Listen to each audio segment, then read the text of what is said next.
All right. Good afternoon, everyone, and welcome to the first meeting of 2022 for the Grey County Joint Accessibility Advisory Committee. For those of you who don't know me, my name is Heather Morrison. I am the clerk for Grey County. I will call this meeting to order. I will note that we do have quorum. We have 4 members of 7 present. Currently missing right now is Andy Underwood, Christina Schnell, and Claudia Streckley. So the first order of business is to elect a chair and a vice chair for the 2022 year. I will open the floor to nominations for the chair of the Grey County Joint Accessibility Advisory Committee.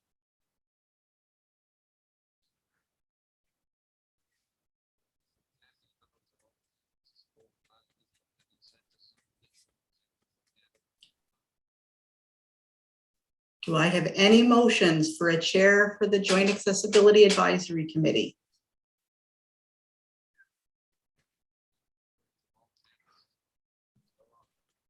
Oh, we're getting a message that there is no audio. Oh. Can everyone hear us okay? Yes. I can hear you. Okay. It's Brooke. I can hear. Okay, so I think it's the Grey Highlands members aren't able to hear. I wonder if Chat. leave the meeting and rejoin, that might work. Yes, that's what I was going to suggest as well. Okay. In the meantime, we will continue moving forward.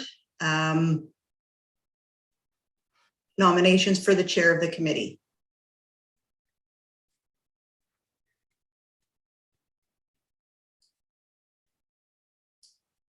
We have to get on with life, so I'll nominate Catherine. Thank you very much, Councillor Burley. Nominations closed. Oh, I need a seconder first. So I'll look to Brooke or Andrew as a seconder. Yeah. Thank you, Andrew. I'll take Councillor Burley's motion to close nominations. Catherine, are you willing to be the chair again this year for the Accessibility Advisory Committee? Can you hear me okay? Yes, I can. Okay.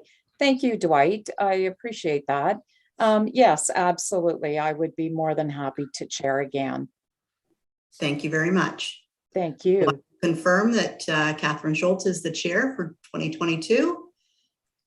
Now I'll open the floor to nominations for vice chair.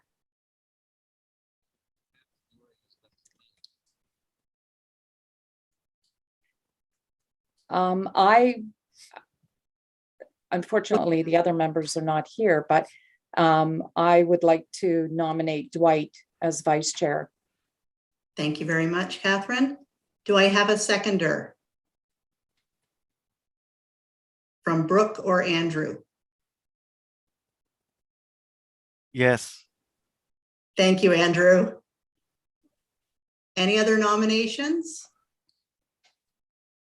Could I please have a motion to close nominations? I can do that. It's Brooke. Thank you very much, Brooke. Nominations closed. Councillor Burley, are you willing to accept the vice chair? As long as Catherine's here all the time, yes. Thank you very much. Okay, Dwight, I promise. I appreciate both of you taking on those roles. With that, we have a chair and a vice chair for 2022. Madam Chair, I will hand the meeting over to you. Okay, thank you. Okay, I guess we'll hopefully the others will be able to join in, but as long as we've got quorum, that's all that really matters at this point. Does anyone have any declarations of interest to declare? Andrew? Brooke? No. No. Okay. All right, I guess our first item on the agenda then is site plan reviews. And this item is the Arthur Street Municipal Parking Lot in the town of the Blue Mountains. And I believe, yes, Mike Humphreys and Sean Carey are both here to present. So welcome to the meeting, both of you. Thank you. You're welcome. Thank you. So Yes, who would well, like to, Mike, you will start? Yes. Okay. See if I can share my screen here.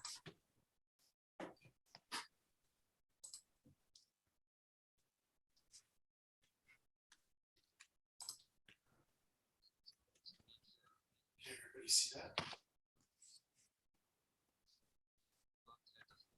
Yeah, I can see it, Mike. Okay, thank you. I get started here.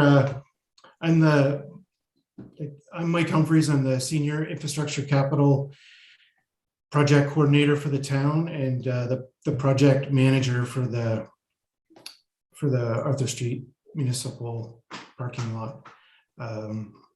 With me is Sean Carey. He's the Director of Operations, and we're both very pleased to be here and welcome the committee's input on our project.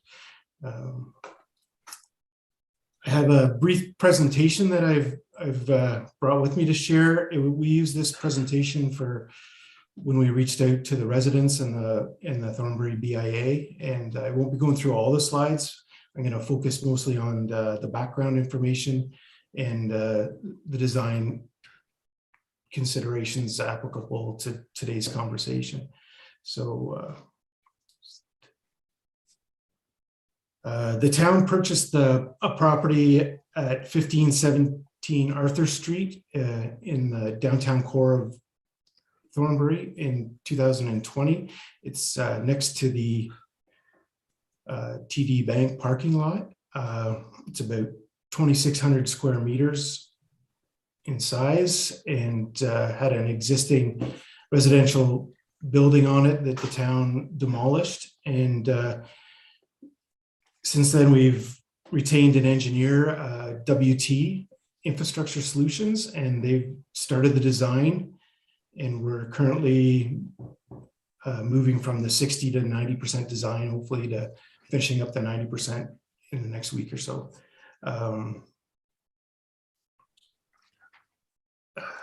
Go to the design. The proposed parking lot includes hard surface asphalt, stormwater management, lighting, consideration for electric vehicles, and landscape design with xeriscaping or drought-resistant low-maintenance design. We're also proposing a concrete pedestrian plaza along the east limit next to the TD Bank with a bike corral and a future picnic tables, leisure area. The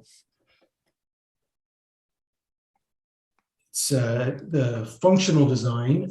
We have a single access from Arthur Street, 49 standard parking spaces with 3 barrier-free accessible spaces, one of which is type A and 2 type B. And we also have 2 1.5 meter delineated access aisles in between the spaces. The barrier-free parking spaces have been located in the front of the lot, closest to the downtown core, and are connected to the existing sidewalk via the 5.2 meter concrete pad for the pedestrian plaza. I think that about covers it. I'll just share a rendering here that we had done to give an overall look at the parking lot when we're finished. And are there any questions or comments?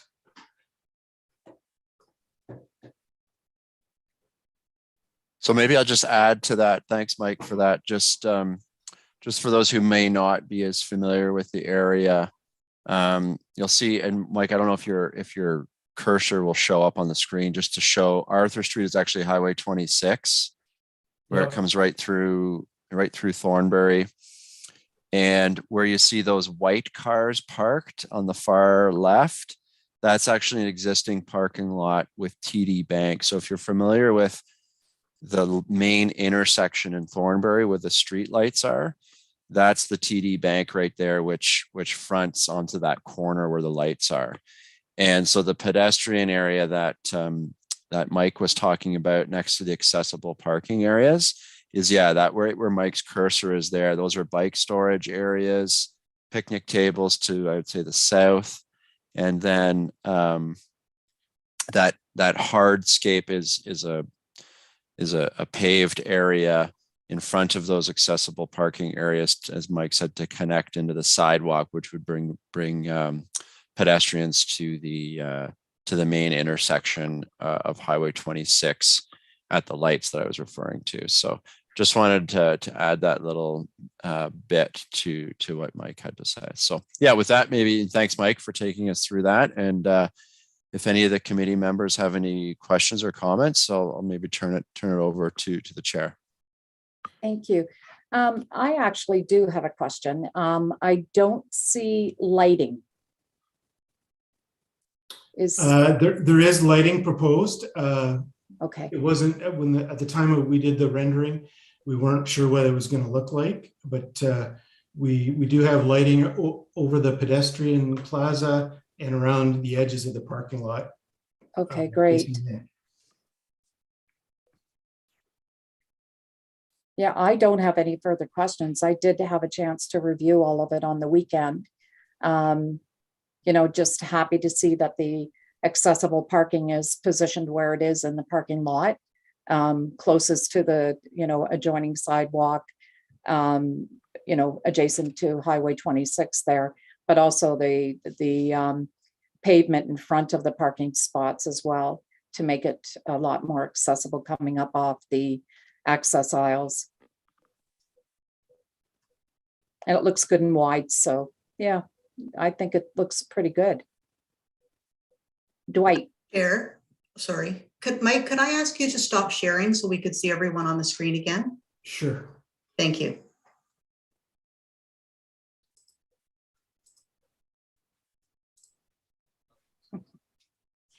Dwight had a question. Yeah, thank you, Catherine. I was just wondering about snow storage and stuff like that. Where's your accommodation for that? There's a snow storage area in the back corner. I guess it'd be the southeast corner. It's shown on the site plan. We're still talking about that, but we're going to put in some kind of cable concrete or hard surface in the back corner that is also aesthetic. We don't want to pave it, but something that would take the load of a loader front tires pushing back on it. Thank you.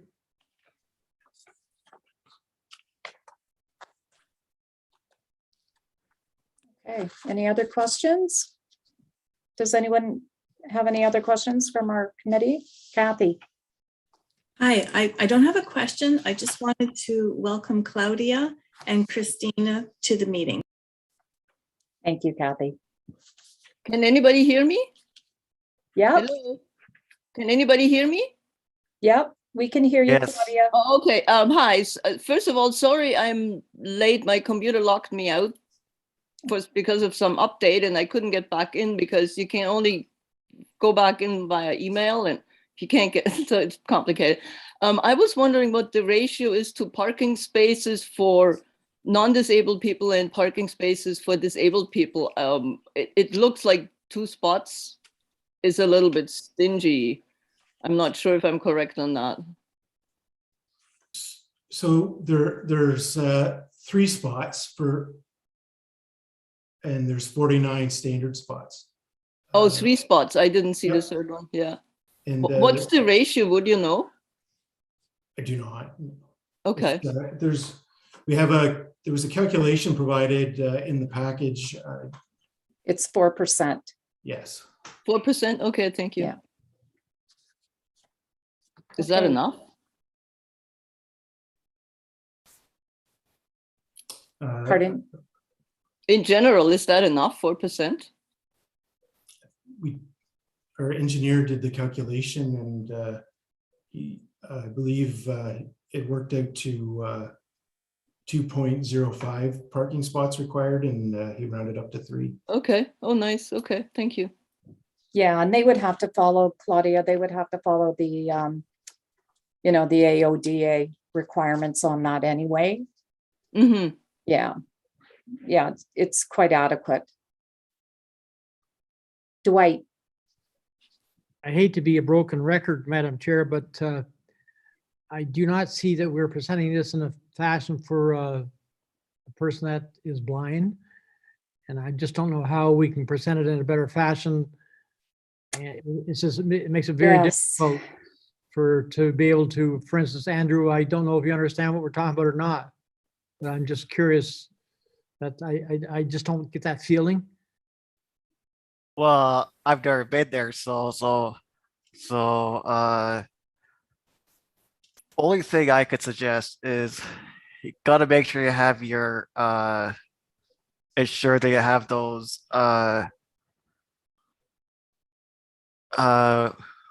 wheelchair access to get up on the curb or whatever, or that's there or going to be there. Andrew, what about anything that's tactile? Any thoughts around that? I'm not sure because it would have to be sitting the right way. Mhm.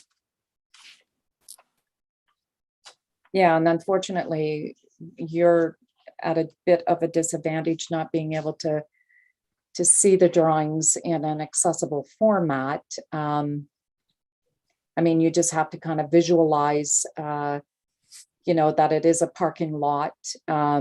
It's paved. There are 3 accessible parking spaces that are closest to the entrance and also to the adjoining sidewalk, which is adjacent to Highway 26. But at the top of the access aisles, there's a paved area, which is acting as a sidewalk, which will link that sidewalk up to the adjacent sidewalk, which runs parallel to Highway 26, which is a concrete sidewalk. As Mike and Sean mentioned, there will be lighting. It just didn't show in the drawings here, but there will be lighting in the parking lot. So it will be lit up in the dark hours as well. And there's accessible signage at the top of the I believe at the top of the access aisles, also on the pavement. Well, it'll be in front of the parking spaces, sorry. And then there's the pavement markings as well. And there is a building area which will house a bike corral. But it is again on that concrete area that is in front of, so it's further down away from the accessible parking. And so it does sit on that concrete area, but it's not in the way of pedestrian traffic going across in front of it, coming off of the parking lot itself. Does that help, Andrew? Yes. Okay, sorry about that. Yeah, it's hard when you don't have an accessible document to review. Thank you. Thank you for doing that, Catherine. It's an excellent description. And it's just that we as an accessible committee, we have to keep that in mind that we have all different absolutely. members. And I just want to point that out. Yeah, no, Dwight, thank you for doing that. Yeah, for sure. We'll try and keep a good description there for you, Andrew. Yeah. Okay. Okay, so what do we as a committee need to do then? Kathy? Hi, yeah, I see Brooke has her hand up, and then Sean did have Oh, her hand up. okay, thank Sarah you. has provided a bit of a draft resolution as well. Okay, We so can talk Brooke, about. yeah, so Brooke, why don't you go ahead with your question then? So for any curb cuts or whatever, I was just wanting to know if there will be the yellowy orange paint for people who are low vision, or also the tactile domes that a lot of places are now putting on the edges of their sidewalks for people who use like canes and stuff like that.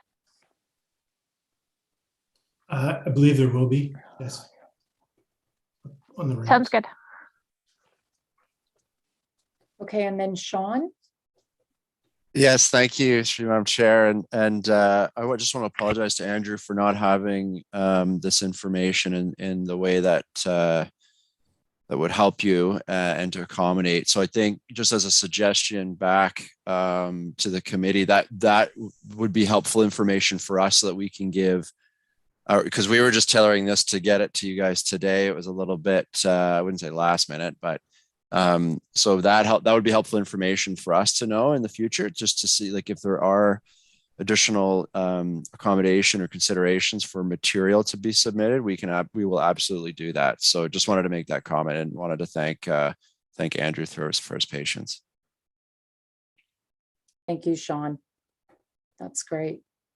Okay, and then so Kathy. Thanks. This committee actually did make a resolution that anything to be submitted for consideration should come with a report that has very high detailed description. So I would just ask the local municipal members to please share that with people who are connected with site plans and other projects to bring forward.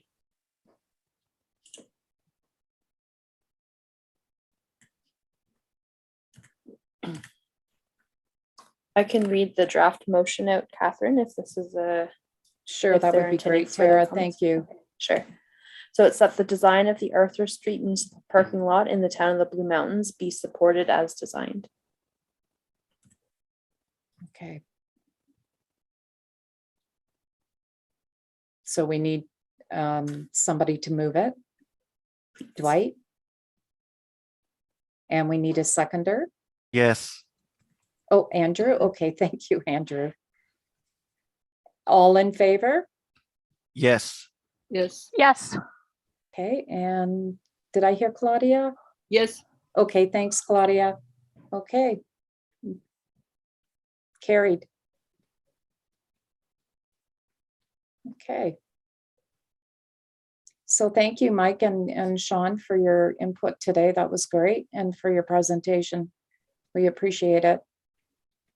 Thank you so much. And if there's any follow-up questions you didn't think about today, please reach out and we'll be more than happy to Okay. address them. So thank you. We'll Okay, sign off. We will. Thank you. Thank you. Thanks. Bye-bye, everybody. Bye. Bye. Okay, so moving ahead. Under reports, item number A, draft age-friendly community action plan discussion. Stephanie Lacey Avon. Hi, Stephanie. Hi, Chair Catherine. Thank you, everyone. So hoping to just get a gauge of how much time I'm working with, or what I have to, just so I'm aware of, because there are some discussion points. And so I just want to make sure I understand how much time I'm working with. If anyone can share, that would be great.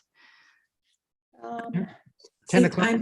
I'm thinking around half an hour, because I know that this was the predominant discussion that we built this agenda around. Do you need longer than that, do you think, Steph?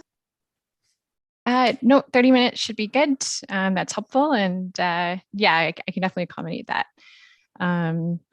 So yeah, just to give a very brief update of where we are with respect to the age-friendly community project. We are entering the final stages of this project. So we've completed the draft strategy. We completed an engagement findings report, as well created a video of the age-friendly strategy, which is on the project website. And as well, right now, we're currently going through the draft action plan tables.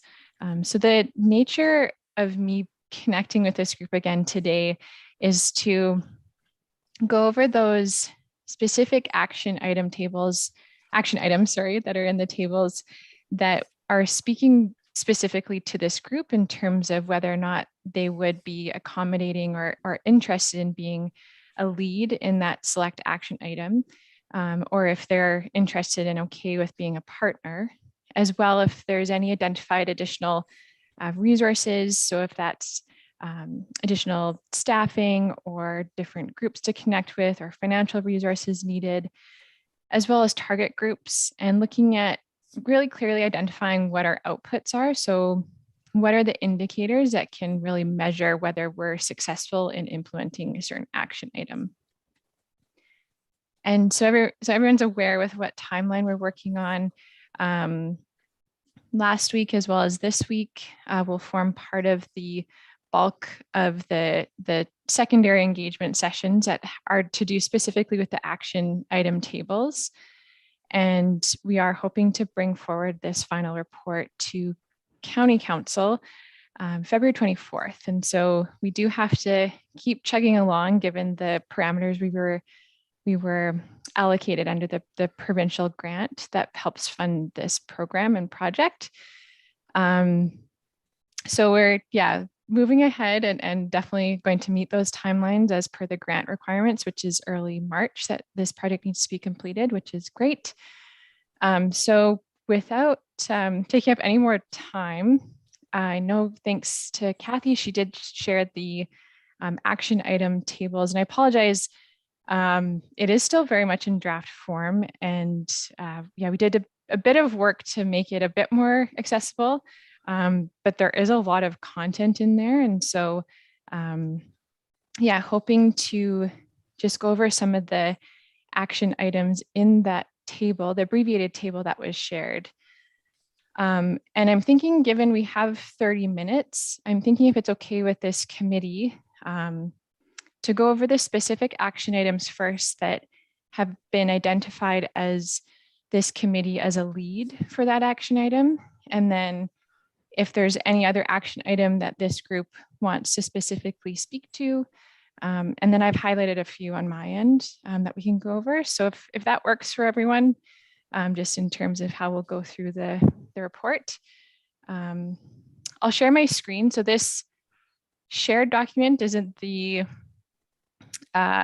more accessible document, but hopefully those part of the committee can refer to the Word document that Kathy shared for us to kind of follow along with discussion here. So does anyone have any questions at this point, Kathy? Yeah, I'm just seeing my screen and it is very, very tiny. Okay. And I'm not sure if it's helpful. Is that better? What do people think? I'll be articulating everything in it. It's a lot of more so for note-taking purposes. And I can make sure to itemize the number that's associated with the action item so that there can be references to that Word document to follow along. That sounds good. Thank you, Steph.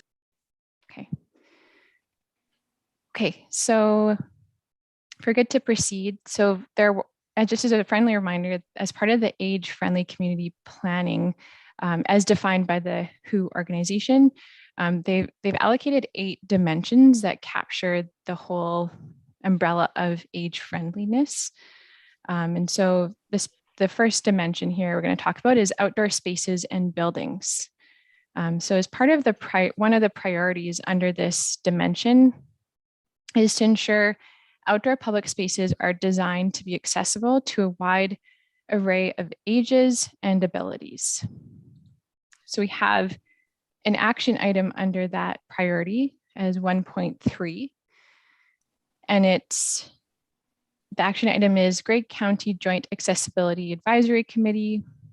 And the definition here is to continue to support and improve upon the existing network of review for planning and development proposals with the Grey County Accessibility Advisory Committee and local accessibility advisory committees. And so this is generally an acknowledgement of these committees, the work they do, and recognizing that they need to be continued to be supported. So we have as action lead the Joint Accessibility Advisory Committee, as well as local accessibility advisory committees. So open to any comments. This one's a fairly high level action item. If there's any edits proposed, any additional potential partnerships that would help communicate that message. As part of this project, we might be, one of the recommendations is to hire an age-friendly community coordinator. So I'm just thinking right now, potentially putting that position in as a potential partnership, as they could help communicate that message. But if there are any other thoughts for this committee with respect to this specific action item?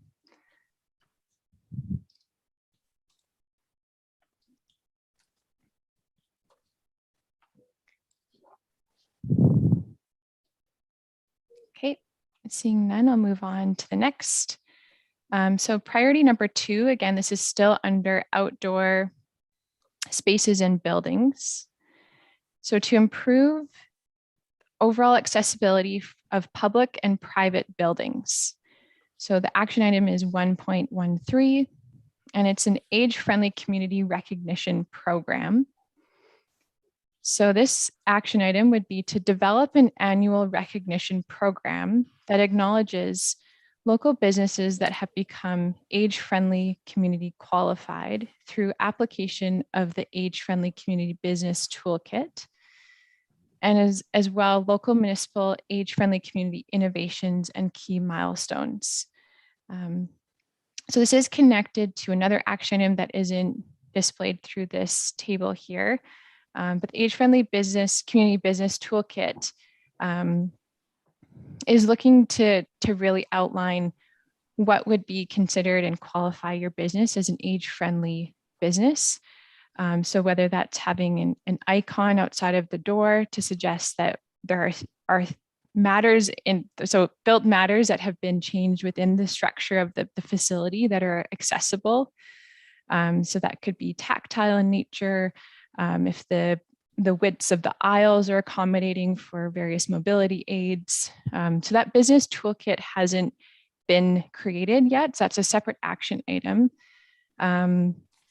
But through that as well, through that action item, it was to look at training staff such that they're aware of how best to communicate with individuals with visual impairment needs or other accessibility matters. And so this action item speaks to the toolkit, but it's really looking for involvement from this committee. It also put the Grey Bruce Council on Aging as action leads here. And so it'd be a recognition program that could be rolled out annually, and it would recognize select businesses that have gone through the effort of making their space more accommodating for all ages and abilities. So I'm open to comments with respect to this action item. If the committee is okay with being part of this action item as an action lead.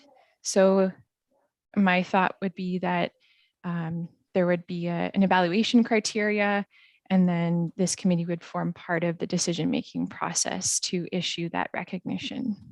I would have one question. Yes. Will there be sort of a list or a catalog or whatever for people to access which places would fall under this category as age-friendly? How would people find out? That's a great comment, Claudia. And through this process, I think that's a really great addition of once we have that business toolkit available and once implementation occurs, an extension to that process would be, as you've mentioned, to map out those businesses. So I'll definitely add that as a next step in terms of how this action and the other action, the business toolkit, would roll out, if that works for you. Sure. One comment I have to make is that that while we're talking about outdoor spaces and stuff like that, with the with this ongoing pandemic and stuff like that, with our tracks and walking tracks and stuff closed and stuff like that, I've been thinking about the whole thing with ensuring outdoor spaces are free of ice and snow, because seniors or people with disabilities are ice is a problem, and I think that's something to take note of. Thank you, Andrew.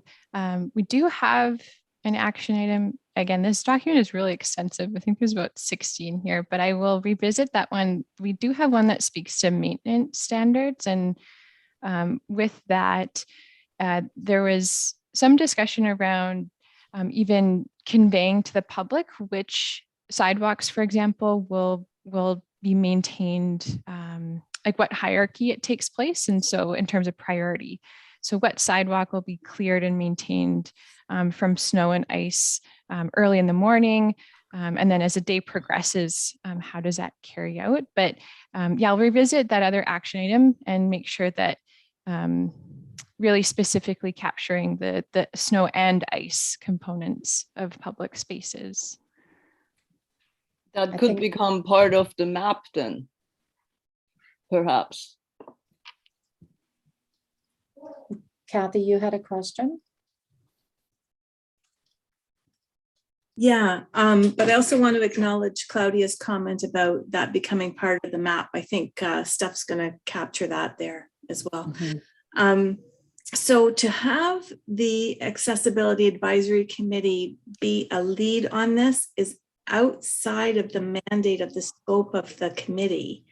And the committee is able to review and comment, but to be a lead, I don't think we are able to do that function.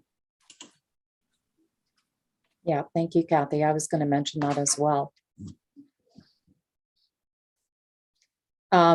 I think, Stephanie, if I'm not mistaken, you were looking for the possibility of this committee evaluating or being part of that evaluation process. Yeah, I mean, I can see this committee being part of that, of that part of the process.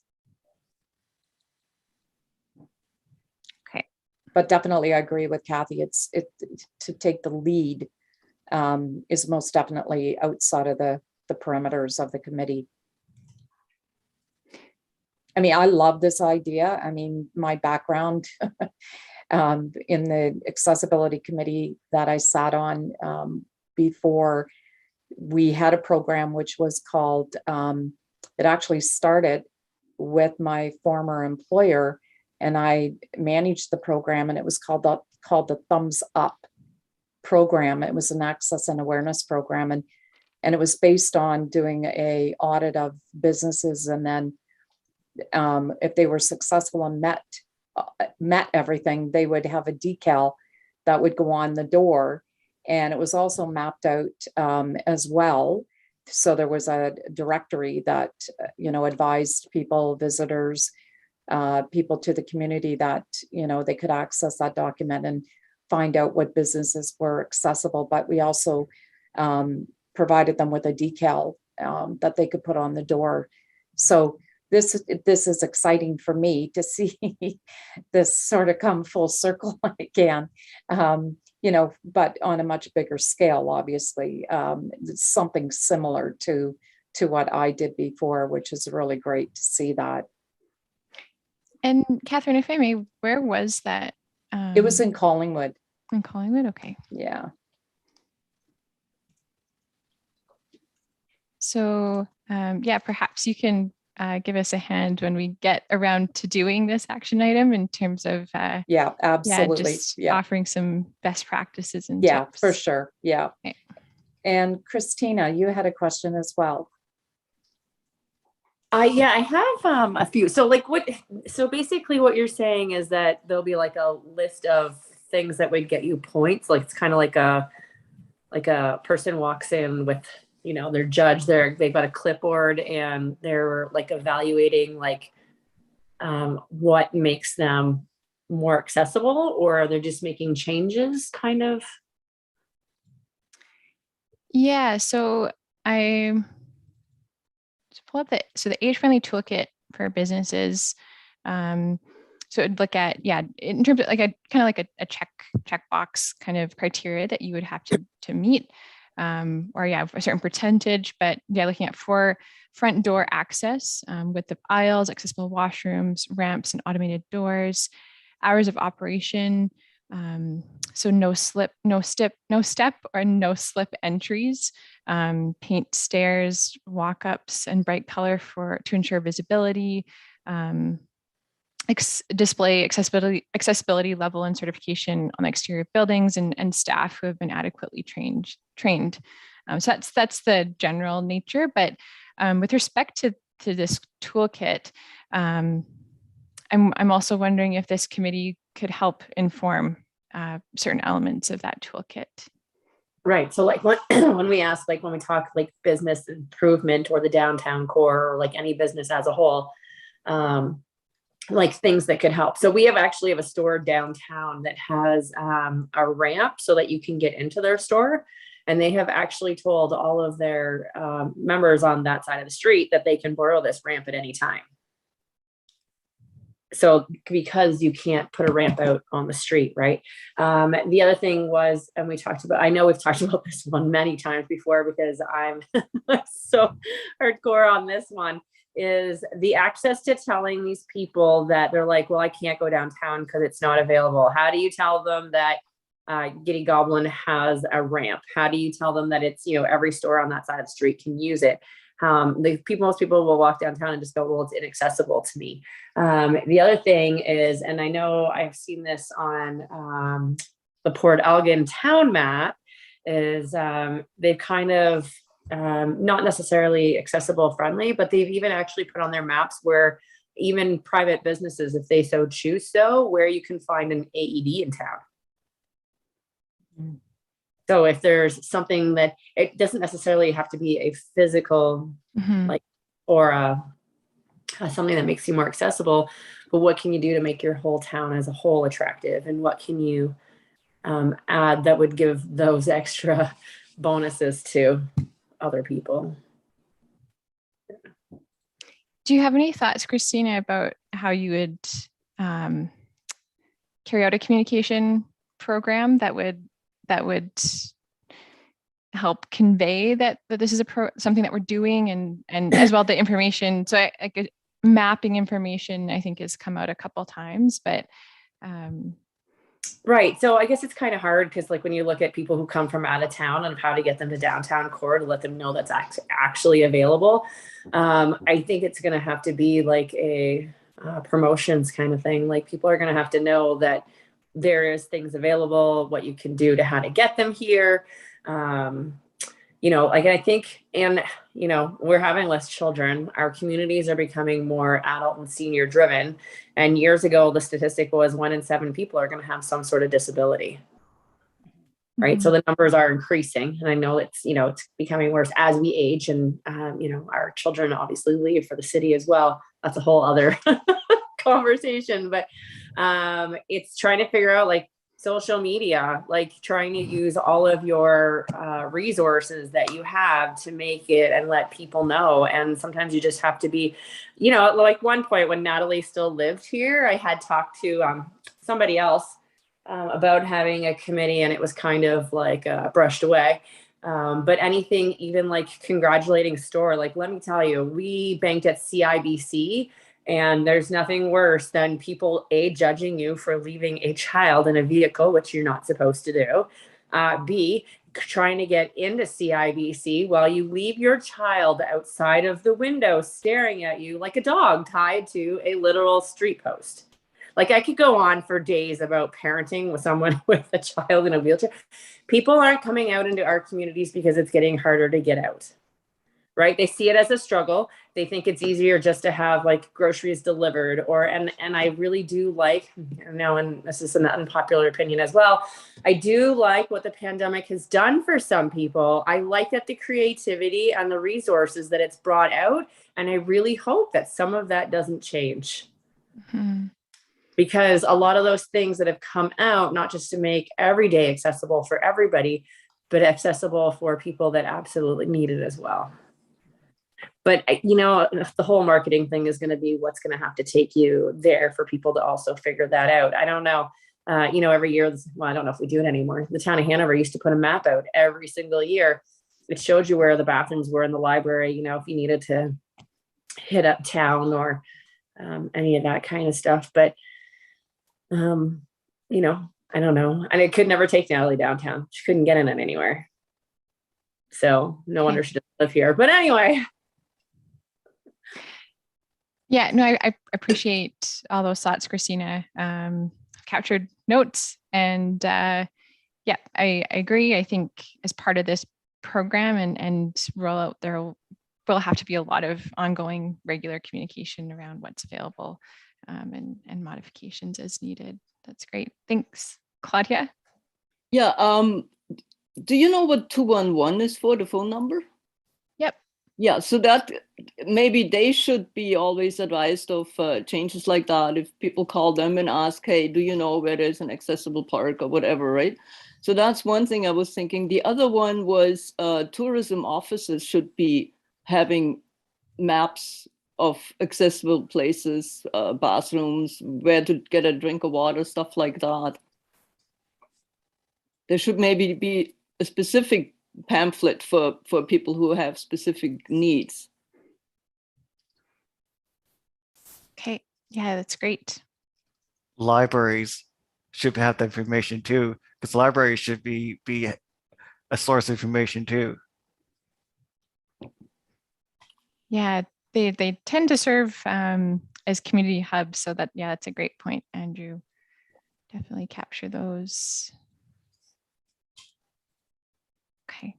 And another option would be the Chamber of Commerce. Okay. Perfect. Oh, and Claudia, still have? Yeah, Yep. there is a culinary map that comes out in Grey County every year. Perhaps that would also be a good tool to include that information on. Maybe to color code whatever places are accessible, and that way it's easier to incorporate in the map. Yeah, so I'm wondering if it's, yeah, just looking at all mapping resources, because even just the like tourism, the trails maps that come out. And so really just infusing the accessibility amenities into all map resources.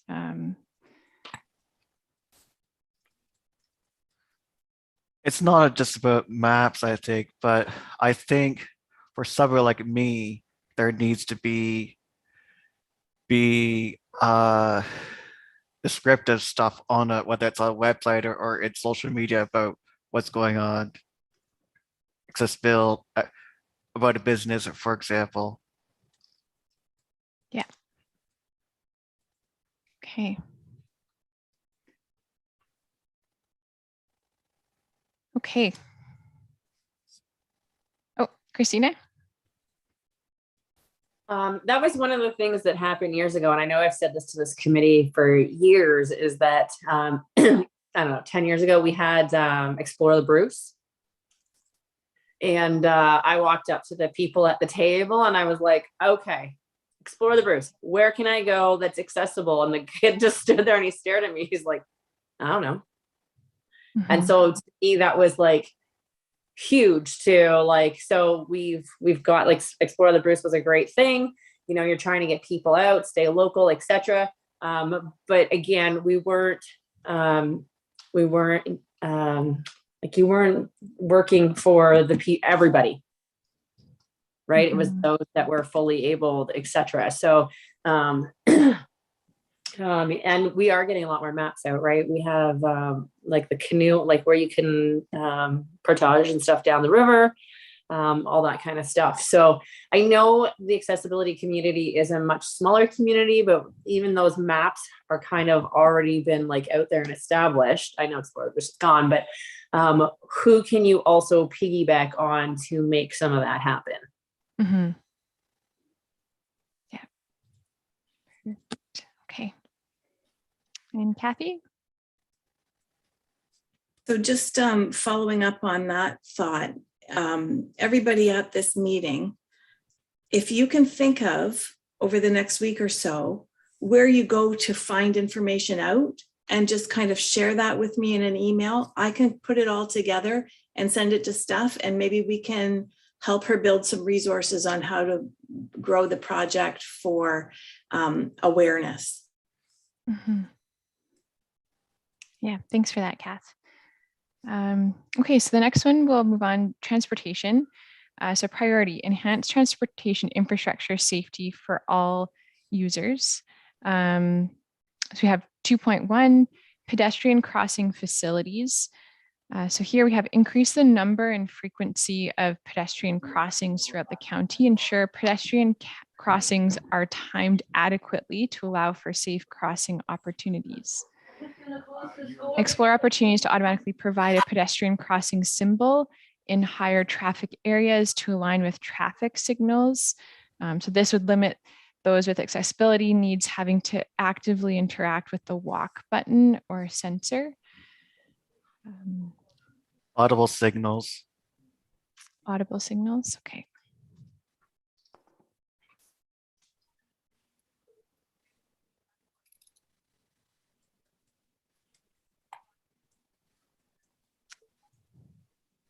Claudia?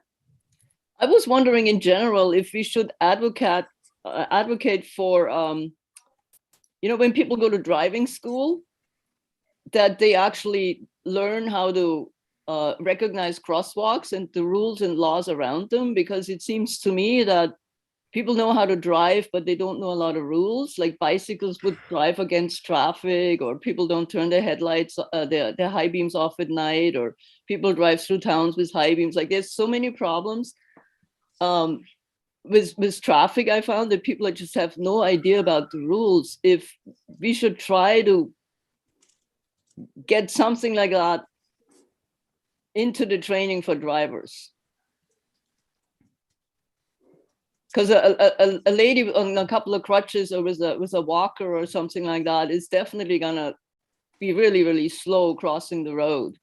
And I found that a lot of drivers are just too impatient. They don't see that it's okay for this lady to be so slow. There's no reason to honk. It's not gonna speed her up. You know what I mean? Like. Mm-hmm. Yeah, so I wonder if we can bring that suggestion into more of I'll look at that further, but as more of like just a general awareness campaign around how to, treat individuals who are crossing crosswalks and other just general road safety considerations, and really just emphasize the importance of that. I second that. Okay. Sorry, it was mentioned before that the society is getting older and older and older, and that's one of the reasons why I raised that concern. Yeah. Okay, perfect. So next one we have is 2.4. It's AODA compliant signage. So this one we have create consistent sign standards throughout the county in compliance with AODA requirements, ensure legibility and enhance wayfinding signage along both roadways and trail systems to improve navigation. So with respect, yeah, Claudia? It says throughout the county, wouldn't it be much better to have like the same kind of signage throughout the province, that people recognize it wherever they go? Again, it's probably beyond the scope of the discussion, but I think it's kind of silly if you drive through Grey County and you see one sign that tells you something, and then you just cross the road here in Bruce County and it's a completely different sign. Wouldn't that be confusing? Yeah, so I think this touches a bit more on the design components. And so is there like but yeah, certainly the extension to the provincial level, but looking at what's the reflectivity, what are the colors used, what's the size of the font used. And so what's within our control as part of this project would be county-specific roadways as well as county-specific trails and forests, and then we can extend those best practices to the local municipalities for their adoption.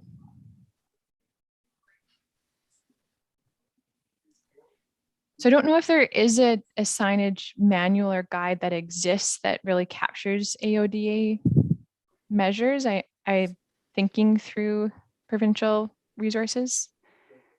Kath? This is a project that I have kind of on the sidelines to come up with a guideline for communication. For example, not using block caps. So as that progresses, and I'm hoping to have something probably by April, I can bring that to the committee to talk about, and we can kind of grow that if that's helpful.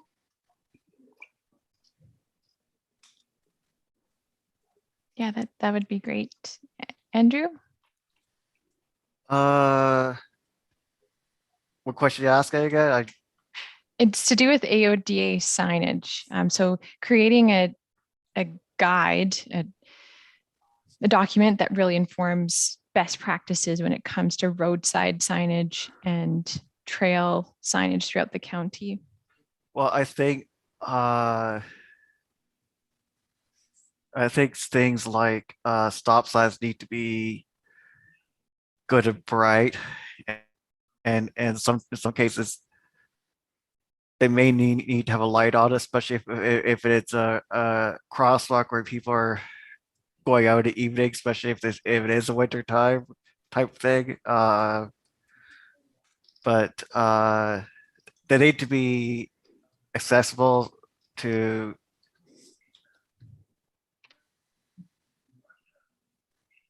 people as, so that's what I'd say.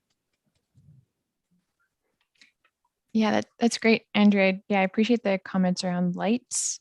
So even looking at certain key intersections and locations that would have added safety needs. It's not just that. There's areas like my street, for example, in Hanover here. There's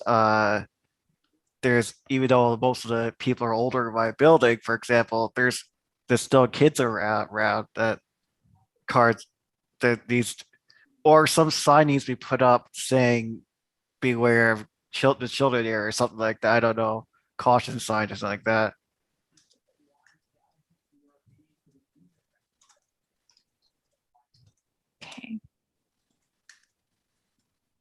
Okay. Next action item, we have housing. So develop new accessible housing units and identify incentives and programs that support housing retrofits to ensure home quality and safety. So the action item is 3.3, accessible and age-friendly housing development guide. So we have increased the overall accessibility features of homes that are existing and proposed to be developed. So through universal design, have Grey County's Joint Accessibility Advisory Committee help inform an accessibility guide. This guide will also speak to age-friendly community concepts. So we have this committee as a lead for this action item. And it's looking at creating or assisting to create a guide that captures what accessibility measures can be done through retrofits to support accessibility in a household. Claudia? Yeah, I was thinking disabled people often have a hard time getting in and out of buildings and elevators and stuff like that. If there could possibly, if you could try to push for a rule that disabled people don't have to live on the 16th floor, that maybe the ground floor would always be in a you know, in an accessible building would always be reserved, or the 2 ground floors, first, second level would be reserved for people with disabilities. So they don't have to navigate all these difficult elevators and who knows what to get through the whole building. I could add to that because elevators do break down and stuff like that, and they do malfunction, and sometimes more than you want them to. So I would like to see advocated for people to be disability people to be on the first floor or something like that.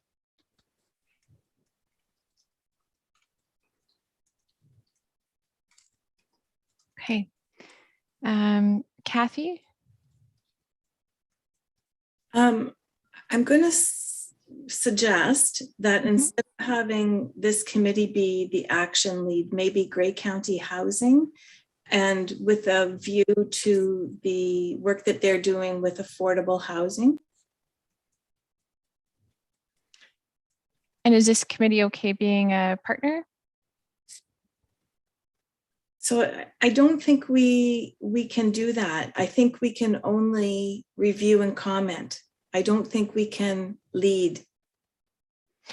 Yeah, but if I put you over in the other column, so as a potential partnership, so it would be just as simply acknowledging that this committee should be consulted through that project. Okay. Yeah, for sure. That would be great. Thank you.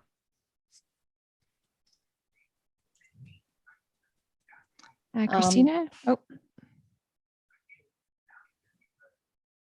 Yeah. So, without getting too much into the background, my ex-husband and I separated, and it was really, really, really hard trying to find somewhere for my children and I to go that was accessible for now. There is a large amount of accessible housing in Hanover. The problem is that I'm going to use the word ageism because Natalie was under the age of 18 and I was only in my 30s. They have senior housing available, but because of our age, we could not live there. The wait list to get into where Andrew lives was probably 2 years. And we found an apartment that Natalie, so in the apartment building we ended up living in, there's 3 different sized apartments. The small one and the large one, Natalie couldn't actually turn her wheelchair down the hallway. So we actually had to take the medium apartment. But Natalie couldn't get into the bathroom. Anytime she went in there, she had to be put on her commode and rolled down the hallway. I had to carry her into the shower, or, you have to make sure there was 2 of us to kind of jiggle that around. But the housing is coming around. They are making a lot more things accessible, but we're working on the senior division, and you have to be a certain age to get into that housing. Mm-hmm. People, I don't know. We don't have a lot of, and I know we're a super minority. People having children that have wheelchairs is not something that it's far in between.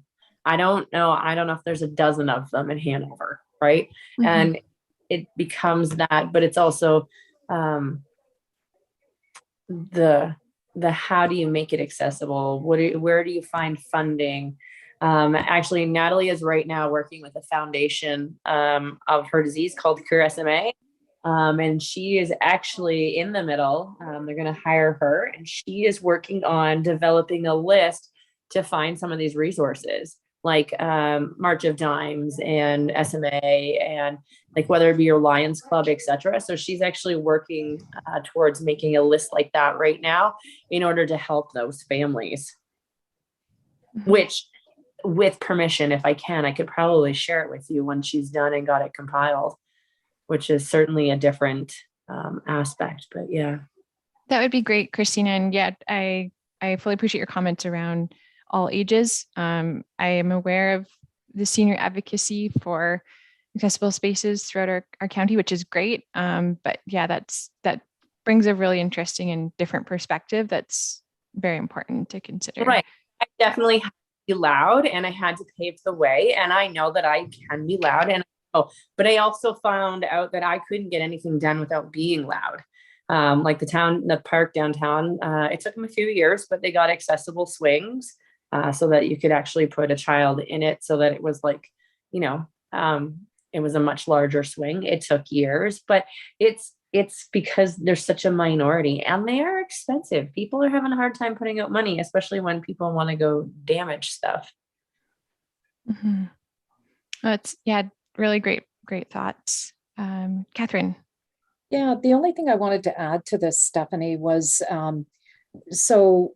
increasing the overall accessibility features. I mean, we have to also remember that the built environment standard, which is now part of the building code, will cover a lot of this. So again, as a result of the AODA, the building code has changed. And so some of the accessibility features that were not there before, they were just in a very small section of the building code, which was the built environment standard, which is now part of the building code. So some of these things will be automatically covered under a building code. Okay. No, that's really, really great to know. Yeah, and whether it's us bringing further awareness to maybe those elements. Okay. How are we for time? I know we're... Thank you. I was just going to ask the same question. So Kathy, how are we? I have two more. I have three more highlighted, two more that speak to the lead for this committee. If that works to go through, or. I think this is very important work, and I really value that this has come to us and that the input that the committee members are providing. I really feel like I'm grateful to be in such a great group, and we need to keep working on this because it's critical. Does anybody from the other subjects that are going to be presented have time constraints? Do we need to pause and consider something else in the meantime, or are we okay to carry on?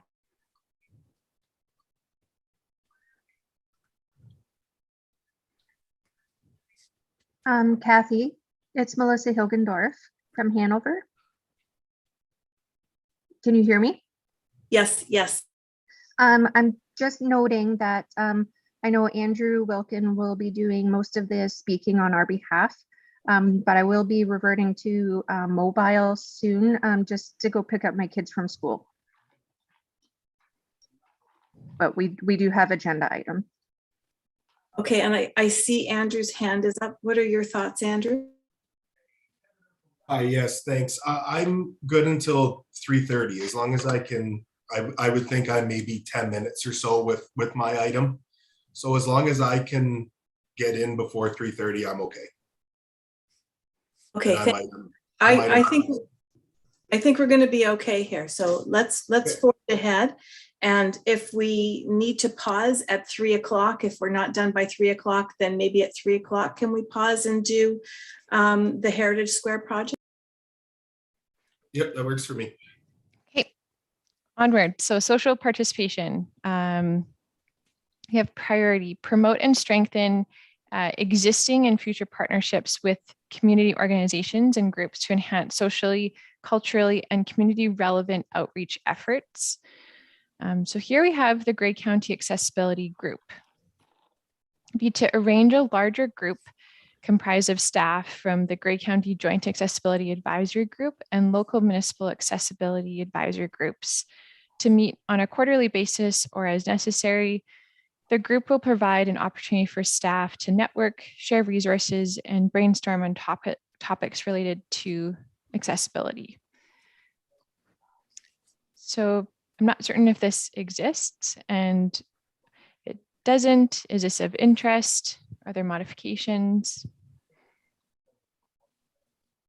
Kathy? Okay, I don't think it exists. We do have the great membership on this joint committee.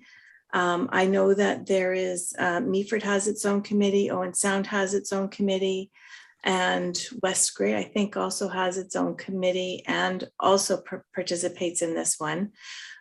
This might be something that you'd need to get, I think maybe reach out to Heather to see if this could be something that would be important to add to my role. I don't know. I can't really speak to it, but maybe think about something like that.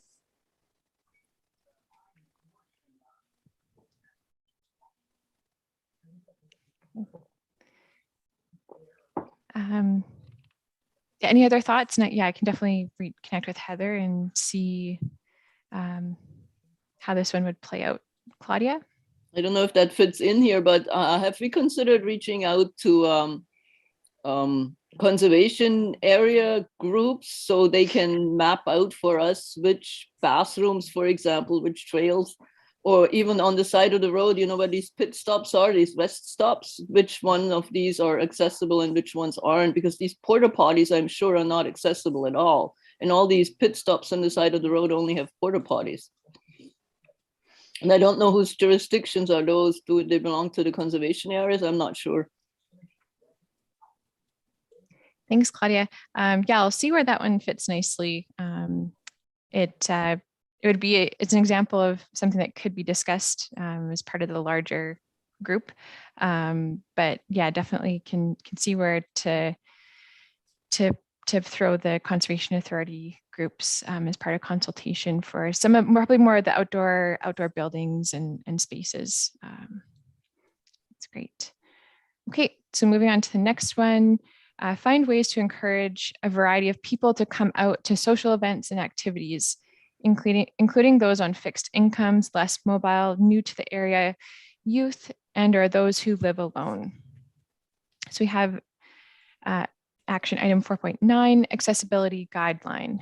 Create a 1-page or 2 accessibility guideline to provide to county departments and share with municipal partners, intended to be used when planning events to ensure accessibility needs are addressed.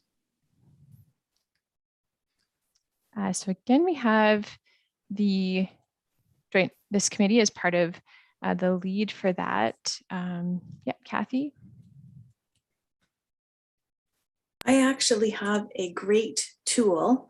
I can't remember who provided it to me, but it's how to plan an accessible event, and I'm happy to share that with you.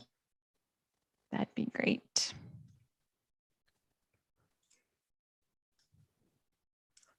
Andrew? I could add to that that like, for example, they had Christmas in the country for quite some time at the Hanover Conservation Area, and that was not accessible for anybody with disability. And I think that stuff needs to be kept in mind for event coordinators, that they need to have at places that are accessible.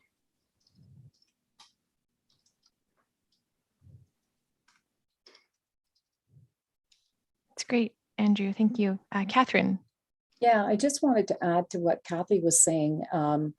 So Kathy, there was, I don't know if it's the same document or not that you're thinking of, but with the AODA, the province come out with a number of, sort of guidelines and booklets about, and one of them was how to plan an accessible event. And also, I think another one was how to make sure that polling stations were accessible, that sort of thing. And I don't know if that's what you're thinking of, but Under the Accessibility Advisory Directorate's office, some of those tools are actually available. So, you know, it's something that's already been established through the AODA. So not to repeat or have to go through, work, extra work to provide or come up with a document. We might want to look at what's already available to us from the province. That's great. Thanks, Catherine. Yeah, certainly not looking to reinvent the wheel. If a tool resource already exists, I think we just need to do a better job at promoting and sharing that. That's great. Thanks. And Claudia. Is there a website, or should we create a website where all this information could be found for anybody who wants to access it? Even a Facebook group would maybe be a good idea. Yeah, that's a good question. Part of this project, it is likely to be a recommendation and action item where an age-friendly community landing page will be created on the county's website. And so through that, and really just making sure that age-friendly is all ages. So it will, have lots of different resources, links, but we do need a landing page for information sharing. So that's a great reminder. Thanks, Claudia. Okay. And I guess that was a good segue to the communication information action item, Claudia here. So diversify forms of communication messaging to be accessible and relevant to people of all ages and capacities. So 6.4 was Grey County age-friendly community website. So we have explore the feasibility of creating an age-friendly community landing page on the county's website where age-friendly community-specific public messaging, information dissemination, funding opportunities, and connections to service providers, businesses, government sites, and other useful resources can take place. Local municipal information will be encouraged to be incorporated on this site to alleviate duplicating information. So really looking to streamline where people go. And so there's not multiple different resources that exist. And so we are currently in the process of redoing the county's website, but I have this committee as a partner that would help with ensuring that website is being created through an accessible lens, which I believe our communication staff have already connected. So that works for this group. Thoughts?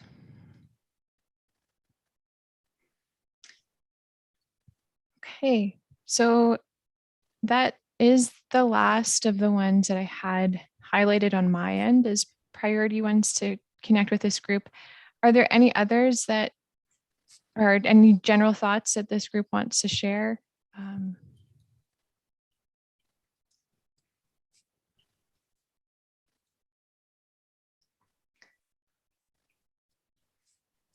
So I think we're done then, if that works for the chair and the committee. And certainly we'll be working with the consultants to create a final accessible document for this project. And like I said, this is just a snapshot of all the action items. It's really extensive, and hopefully we've captured the voice of this group throughout, and looking forward to seeing how this project progresses.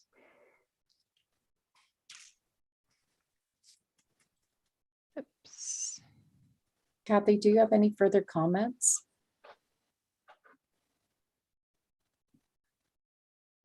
How do I stop sharing? Yeah, I just want to say thank you, everybody. I think this is a hugely valuable project that intertwines with so many other things. I really think that this is going to be marvelous for all Ontario communities to have age. I like age friendly because it's everybody, and any work we do in this is good for everybody. And I think it's going to be a real boost to accessibility, and I thank you for coming and sharing and collaborating.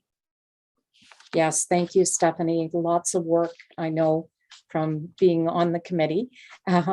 Unfortunately, I wasn't able to be at the last couple of meetings, but look forward to getting back on board, as a member of this committee. But yeah, there's been a huge amount of work that's gone into it, and you can certainly see it. And thank you for all your efforts and for bringing this to us today. It's remarkable. Yeah, thank you for having me. And yeah, again, appreciate the input and insight. And hopefully we have a fairly decent end result. It's been a big project, but we're getting close. So it's good. It's exciting. Yeah, definitely. Thanks again, Stephanie. Okay, I guess we can move forward with the next item on the agenda. And that is our Grey Roots Museum and Archives accessibility considerations in the gallery redesign. And that is Jill Patterson and Sim Salata. Welcome. Thank you very much, Chair, and thanks for having me to the Accessibility Committee. My name is Jill Patterson. I'm the manager at Grey Roots Museum and Archives. I'm joined by my colleague Sim, who's the curator, and I'm going to walk you through some of the plans for the redesign of our Grey County Gallery. We'll walk through some of the slides, and feel free to interrupt me at any time if you'd like me to further describe anything. And we shouldn't take too much time. So thank you, Tara.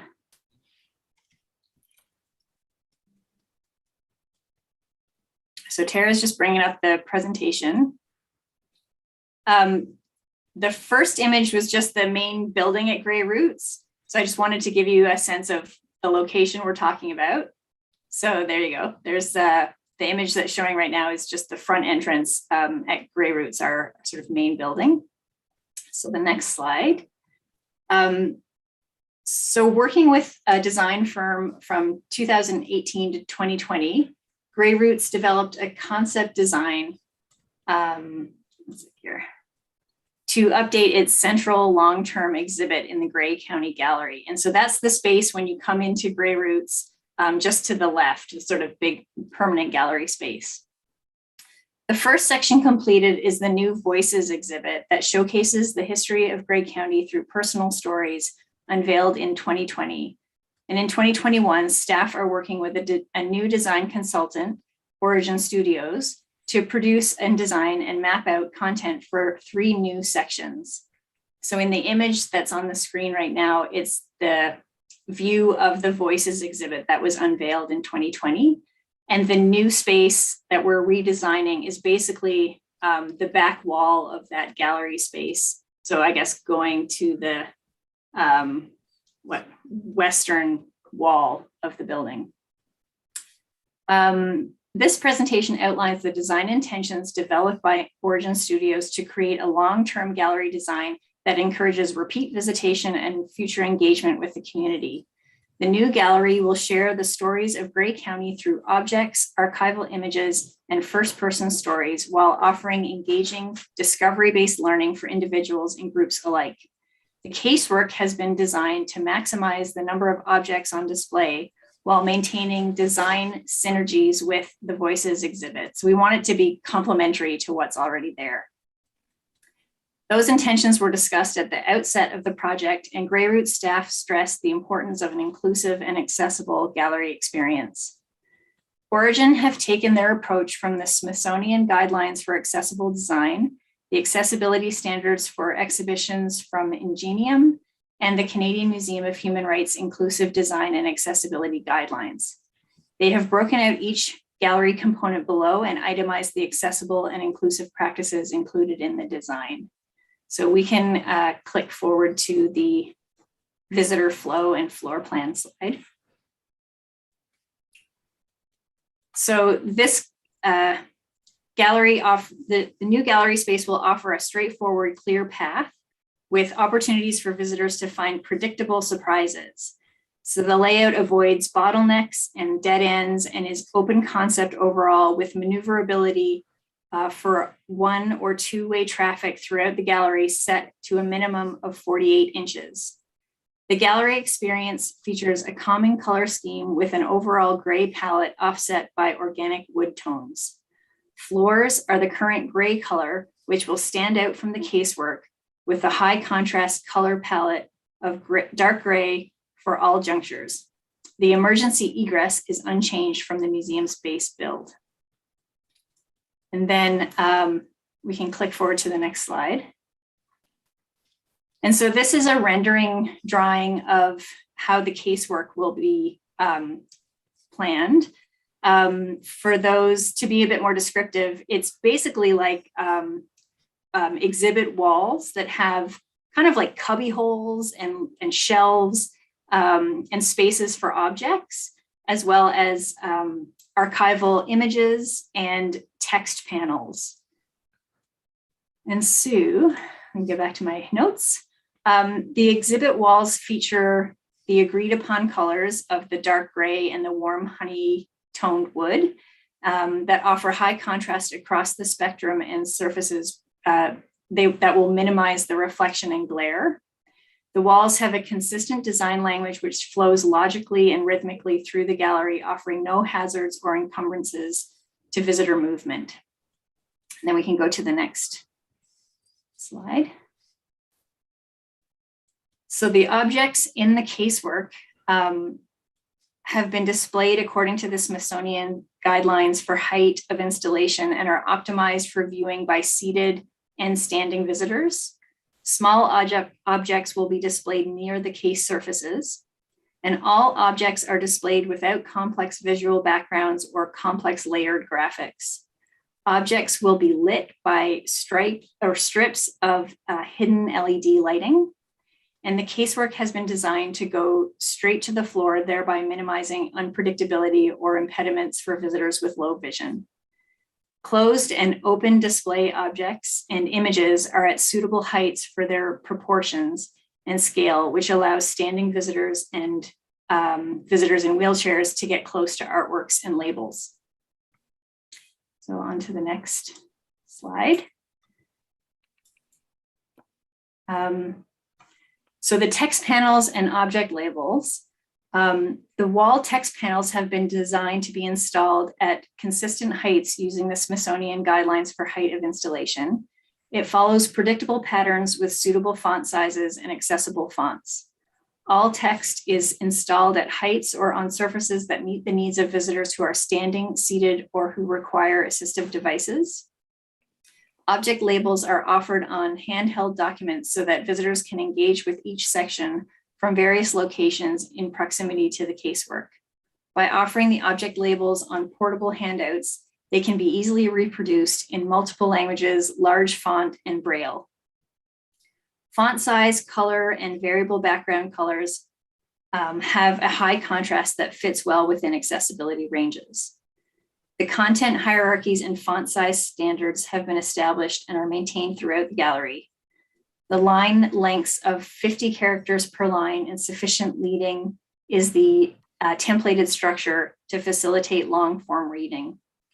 The chosen font is a sans serif font that meets the Smithsonian and Canadian Museum of Human Rights accessibility guidelines.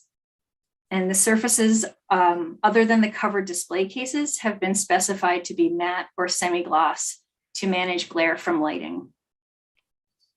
And then onto the digital experiences.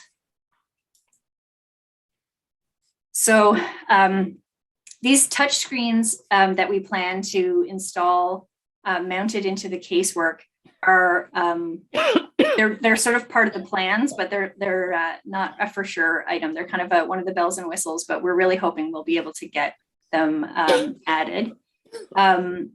They are proximate to the sub-theme for ease of comprehension and are set to a height that meets the needs of visitors who are standing, seated, or who require assistive devices.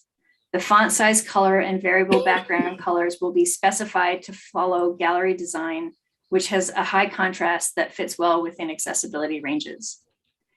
The content hierarchies and font size standards have been established and are maintained throughout the gallery. There is an audio component, or where there is an audio component, there will be handheld mono speakers, subtitles or transcriptions are recommended. And then for the last slide, we're just trying to describe our hands-on activities. So guided or unguided, hands-on learning is set into the casework where suitable, and rolling bins are in the bottom panels. A hands-on offering is set to a height that meets the needs of visitors who are standing, seated, or who require assistance. We'll have discovery-based learning activities that have been suggested that can engage visitors of all learning levels and are placed strategically throughout the exhibit. Activities will have clear instructions using simple language and are designed to be customized by the visitor based on age, ability, and skill.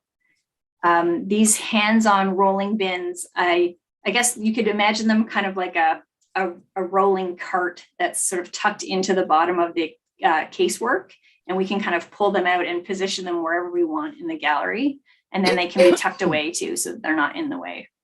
And then they'll be positioned, they'll be developed for long-term programming flexibility that can be explored and stored in the wall or positioned throughout the gallery as required.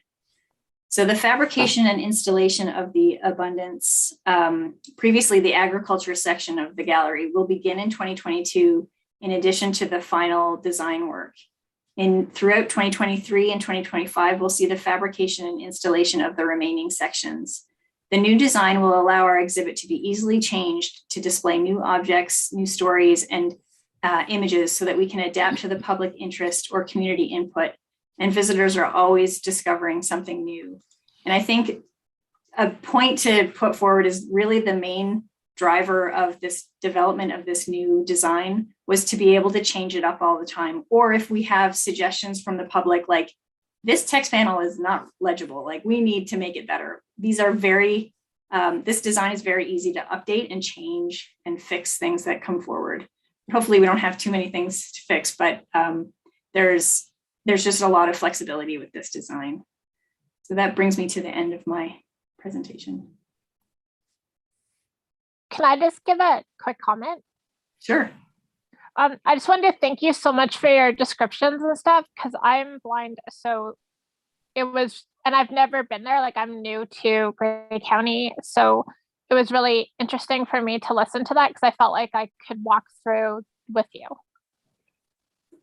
Thank you so much, Brooke. And just to give you a sense of what's there now, the existing exhibit was created, Sim can correct me, I believe in 2004. And it's more like a creating kind of environments where you would see sort of like a market stall, and or you would see you know, a representation of a river and fish, and there's like ducks flying overhead. So it's really immersive right now. So this is kind of a big change, but it's a really sustainable design that can be useful to us for many, many years.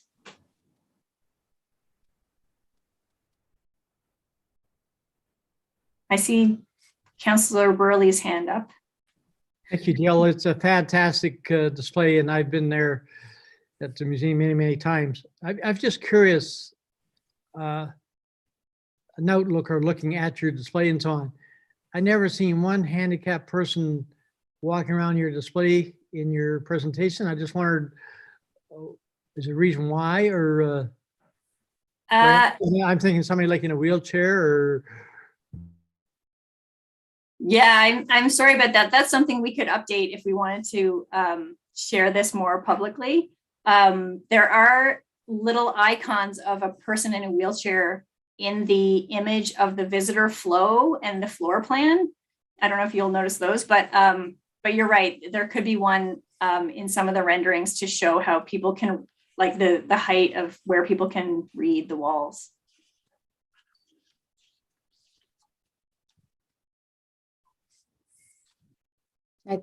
Yeah, looks like Claudia. Yeah, my hand's been up for a while, if it's okay. I have a principal question. I thought the own sound accessibility committee would be their jurisdiction, or are we working together with them? Because the building is an own sound, isn't it? The building's actually in Georgian Bluffs. Oh, so it falls technically. out of their jurisdiction. Yeah. I see. And- I was just curious. It was not any kind of criticism or hostility. The other thing I noticed, and I don't know if it's okay to mention that, is there's a typo on your map. It says abundance instead of abundance. And I don't know if you care about that or not. Yes, I care. Thank you so much. Get that fixed. And then Christina. I just had a quick question about when you get to a station where you get to listen to it audibly, how is that done? Are you pushing a button? Is it sensor activated? Like how is how does the voice know when to start? In our existing exhibit, in the Voices exhibit, there are a few ways to listen to stories. They actually are by holding a rotary phone. Yes. And then you dial a number to pick the object that you want described. We don't have any plans for more voices kind of coming out without it being initiated by the visitor. So we've had a display piece in the past where the voices are just continually speaking, but we've actually found that to be not very functional. It becomes a bit of a cacophony of voices and it's hard to distinguish. So it would have to be something that was either, held to your ear and started, or you press the button and it starts to play. Right. And so obviously those phones are at a proper height, like whoever, like anybody in wheel reach those, or easily accessible. Yeah, they're quite low down. Perfect. Claudia? How would a person who has challenges with their eyesight access that? How would they dial? How would they find the phone? That is a good question. I think they might need assistance. But once they have their hand on it, I think they'd be able to find, but I'm not sure. I guess galleries and museums don't consider people with sight difficulties to actually go in there. So maybe there's an oversight there as a principle. I don't know. Because if you're blind, you can't see the Mona Lisa. Like that's kind of the point, right? Sorry, I've got a very vocal dog here.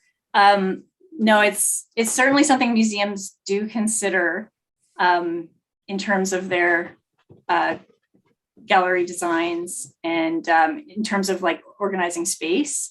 We are hoping that we'll be able to create these handheld sort of like handouts, basically, that have the labels of the different objects that are on display, and that we could create one of those in Braille that could be read by a blind person. Would it be possible for, if I was to come in on my own, well, I kind of live far, but if I was to come in on my own, could I ask one, like at the customer service or whatever, could I ask for somebody to come and describe to me? Like I used to live in Guelph, and you could ask if needed, if you kind of called ahead of time, you could ask somebody to go around and describe the different things to you. Yes, absolutely. We could, with a little bit of notice, we could certainly arrange for that. We have, dozens of really dedicated volunteers and our own staff at the front desk that could be really helpful for that. That might be something to put on your website, or just kind of saying like, if you do have a need for assistance, let us know ahead of time and we can have somebody that will accompany you. Mm-hmm. Yes, that's definitely doable. Kathy. Hi there. Thanks for the great discussion. I am wanting to be respectful. I know that Andrew has to leave, and I'm wondering if it's possible if we can move forward to the next topic. Yeah, absolutely. And I just wanted to I love this museum, and I just wanted to say, I think it's amazing the changes that you're making, and you know, and we do have to keep in mind that not everything is going to be fully accessible in Ontario as part of the AODA. But, you know, just the idea that, you know, in most places you can go in and ask for assistance, and assistance is available and as per required. So, you know, that's just something that we as committee members keep in mind, that, you know, it's not going to be, not everything is going to be 100% fully accessible, but, you know, we can ask for that assistance. But I do want to thank Jill and Sim for your presentation. It was great. And thank you for your time. Thank you very much. It's really, these are all comments that we will take to heart and think on, and try to improve in the future. Well, thank you. Thank you. Okay, and just to move along to, so that Andrew, I know that your time is crucial as well. So this is item number C on the agenda, Heritage Square Project, Town of Hanover. And I'll hand it over to you, Andrew. Thank you. Sorry to push it along. I didn't mean to cut short anybody else's time. Ours is pretty straightforward and pretty preliminary. I don't have a draft plan or anything at this time. I don't even know if we will end up with a draft plan based on the project size and scale. What we have here at the Heritage Square in town currently is a concrete stage about 18 inches off the ground, and about 5 tiers of concrete bench seating that's built into the hill. The intent when this was built, we used this for concerts and performances outside. What we have found though is because there's no cover or shelter on it, really it's limiting the use of it. We're not getting near the amount of performances there that we hope, and a lot of it has to do with weather, quite frankly. Nobody wants to get all their band equipment out there if there's any chance of rain, even with the dew or anything like that. So we're looking at putting a cover over an existing stage, we'll call it. Essentially, it's a platform to make it a band shell. As well, we're looking to perhaps build a walkway from the existing pathways or walkways in the park that would grant access for somebody with some accessibility needs to get to the band shell when it's complete, so they would have use of it as well.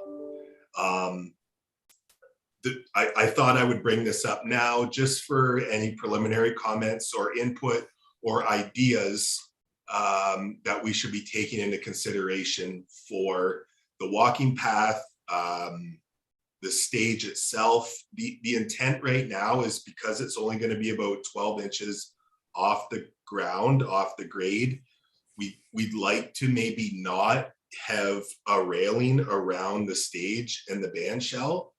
So there would be a slight drop there if there's some sort of identification strips or anything we should be looking at putting around the perimeter or on the walkway, or lighting concerns. I guess that's kind of where we're at, and hoping for some input from the committee here regarding that stuff.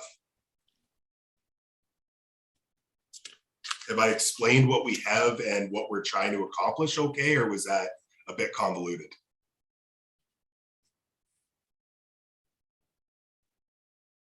No, I think, you know, you've described it pretty good. I mean, it sounds like it's mostly comprised of concrete, and, you know, we'll throw it out to the committee members just for their comments and any items for consideration. I mean, obviously you could have potential band members requiring wheelchair accessibility to the band, to the staging. Yeah. So obviously you're going to have to look at some kind of ramping, a little bit of ramping, obviously. Yeah, we are tentatively, the idea is it's about 45 feet from the boardwalk in the park to the stage. So our intent is, if we are to build a walkway It would go from that boardwalk to the stage. So it's kind of all one level to get there. So that's kind of the intent.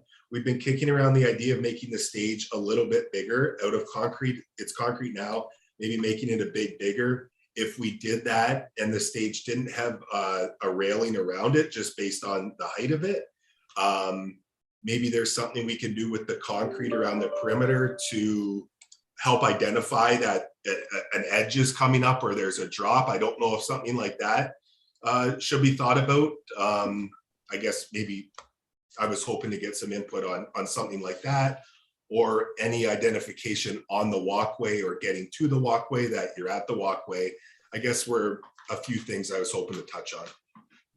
And I think on the staging, you know, to sort of identify the idea that there's a drop off, you know, you would have to have something that would be obviously tactile, you know, for especially someone with a vision disability or low vision. Yeah, I don't know what that would be comprised of. It would obviously have to be very obvious. Yep. Yeah. And if we are pouring concrete, it can be cast in at the time as well. It's not something that has to be put on later. So, you know, we're not too far down that road. Yeah. What about identifying the walkway to the stage when you're walking on the boardwalk? Is there something that should, you know, notify somebody that, okay, you're at the walkway now, or is that something not to consider? Oh, I definitely think you'd have to have signage of some sort. Yeah, definitely. Yeah. For blind and visually impaired, for us who use guide dogs or canes, our dogs are taught to look for. So if I tell my dog overwrite or whatever, she'll watch for a walkway or an opening, and then she'll let me know. Or if I'm using my cane, we call it shorelining, but it's kind of like following the side of the sidewalk until I find the walkway that I'm looking for. So in that situation, tactilely, there's nothing you really need to do, because we all have our ways of dealing with that. A question I have is, I know we're talking about the stage, but maybe while we're at it here, is there anybody with wheelchairs or anything that could get in to listen in the audience? That's been talked about. So I've only been here for 2 years. So with COVID, we really haven't had any performance out there. So I'm not totally sure how it functions, but my understanding, so if the stage was in the center and the band shell's in the center, it is 360 degrees visually. 1/4 of the stage has concrete seating up a hill for just general seating. It seats about 200 people.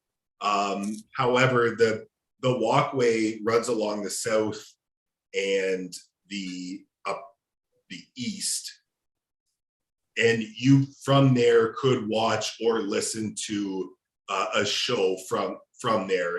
It's a little bit further than the seating is, but it's still all visually there and audio as well. So no, we're looking at incorporating accessibility for the old benches or concrete seating that's there. But knowing from what I understand, when there is a performance, it essentially turns into a 360 degree viewing, and there is access to parts of that for a show, if that makes sense, Andrew. I just wanted to make sure, because to me it felt like there's some grass and some unevenness there, I guess. I don't know. You're right, there is. And like I said, I guess when there's a performance, I understand people stand on the boardwalk and watch and listen to it, which is about 45 feet to the stage. So again, maybe twice as far as what that seating is. But I think generally when there's a performance, and you're right, there is a grade down, a slope of grass that goes down if you were to get off of the pathway to get onto the grass. So the ramp would go from the boardwalk to the stage with a gradual ramp and a slope. But beyond that, we were kind of expecting people would still bring their own chairs or stand and listen from kind of a 360-degree view of a performance. Claudia, you had your hand up earlier. Did your question get answered? I thought maybe it was a silly idea to work with motion sensors for the edge of the stage. If somebody goes too close, that maybe a light would come on or something like that. Because if it's a concert, you wouldn't hear a warning sound. But it's probably a silly idea because there's too much going on the stage. I don't know. And also the other idea was Summer Folk has a lot of experience with large crowds and stages and how to seat people and where to put the dance floor. And perhaps it would be interesting for Andrew to talk to the folks from the Georgian Bay Folk Society. Okay. Like they've done it for over 40 years, concerts with raised stages and masses of people. Okay. Now, what about lighting just in general? Obviously, we're going to have lights there. It is in the middle of a park, whether that be lighting for safety. Obviously, we want lights in there for security, likely some solar lighting. We've been thinking about lighting up the new pathway or the walkway, obviously, when it's built, and some inside the band shell. I guess you have to think that the band shell isn't technically used just for performances. You know, we want the general public to be able to go in there, use it, whether it be for a picnic or just a place to meet. Like that's also the intent of this space. Does anyone else have any other comments or questions?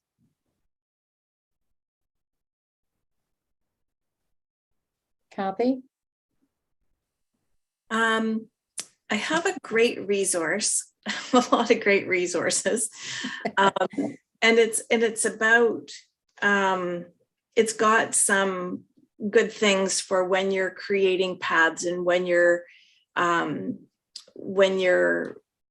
playgrounds and such. And it has really good specific ramp ratios and drawings and stuff like that. So what I can do with that, Andrew, is I can pull out some things from there and send them to you in an email. Yep. Nope, that's good. And like Catherine said, or I think it was Catherine earlier today, like a lot of things in the building code are really inclusive, and AODA stuff is being pulled in there. So there is ramp ratios and distances that need to be met for that, and widths, and that's what we do intend to follow. But yeah, sure, anything you have, Kathy, and you send, I definitely look at.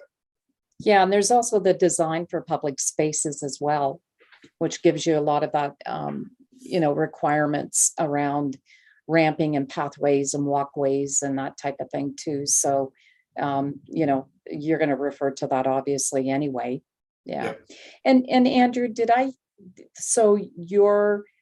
is the next step then to come up with a site plan or a design or? Yeah, yes, as far as how far the design goes, I guess that's kind of the next step. We're obviously going to have a design for the band shell, like that's visually how we want it to look. And I guess the walkway design, how we want that to look. But yeah, I just want to incorporate anything additional that we may need, whether that be lighting or whether that be some tactile strips or anything like that. I guess I may as well do it once. So I wanted to talk to this committee before we kind of did the original design. So.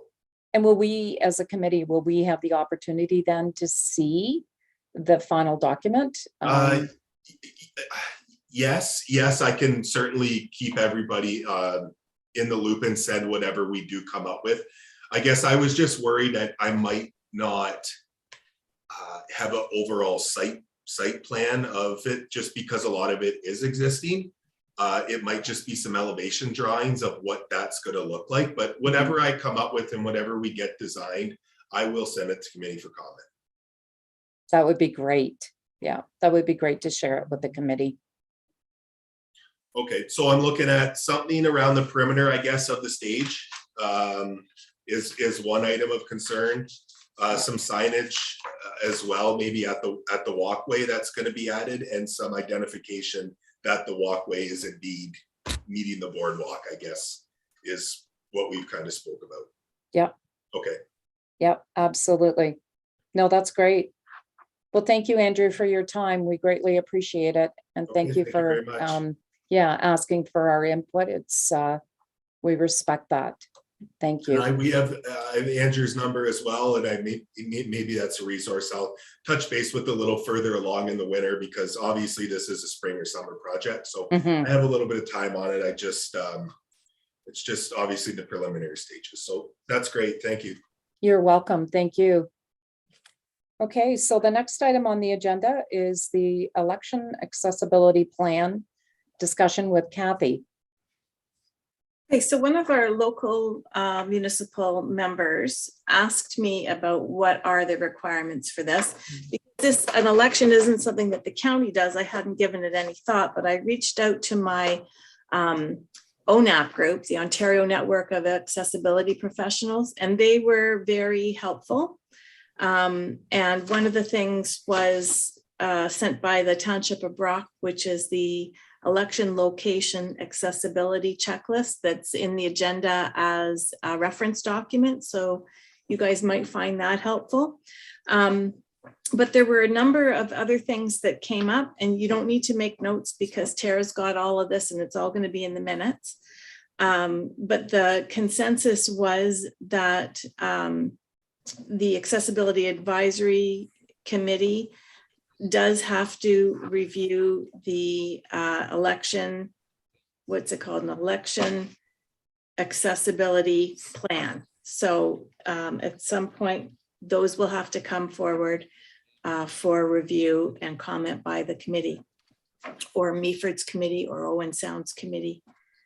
So some of the other things that other people told me that they do local municipality wise is having the Accessibility Advisory Committee conduct an audit of the polling station, which I thought was a cool thing. Some decide to consult with the AAC as the election accessibility plan is being developed. Bradford, West Gwillimbury provided the legislation piece, so that's going to be in the minutes. The City of Toronto shares its election accessibility plan as a living document on its election services webpage. And I'm going to see if maybe, Tara, when you send out the minutes, if you can send out the link for that, because I did go on their website and it's pretty interesting. So they have it as a living document that changes.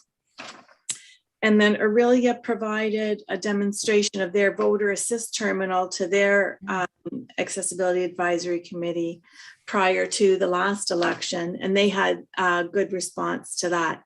So hopefully all those little bits will be helpful to you guys while you are creating your election accessibility plan. That's great. Thanks, Kathy.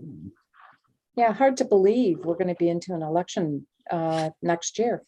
Yeah, 2024, my gosh.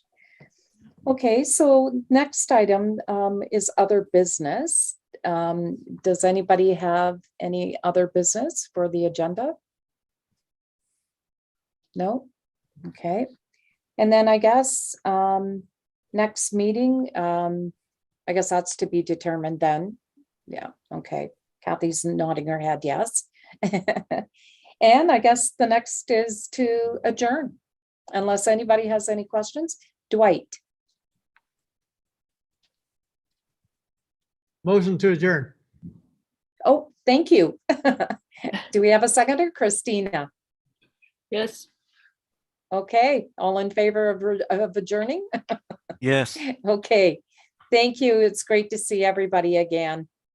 And Happy New Year, everybody. Yeah, Happy New Year. I forgot to say that. Thanks, Claudia. All right, take care, everyone.